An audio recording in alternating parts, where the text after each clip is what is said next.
Automating your coding rules in Ramp saves time, reduces manual errors, and keeps your QuickBooks data consistent. In the Accounting tab, go to the Card Transactions section, go to the top right, select Settings, and then finally Coding Rules. Here you'll see existing rules, and you can create a new one by selecting Create Rule. Start by choosing the Ramp field that should trigger the rule. Location, like HQ or a specific city. Category, like restaurants.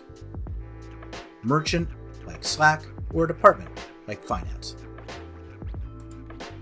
Then you'll choose the QuickBooks field that you want to map that value to.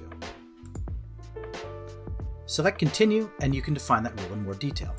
You can also edit any existing rule by selecting the pencil icon.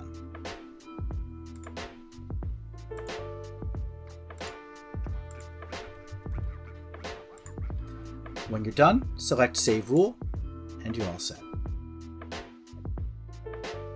Ramp applies rules in this order: card rules, merchant rules, and then category rules. The most specific rule always wins.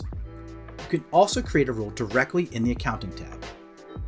Go to the QuickBooks category, and you'll see this yellow lightning bolt. Select this, select Create Rule, and you've created a rule. These are suggestions Ramp generates for you automatically.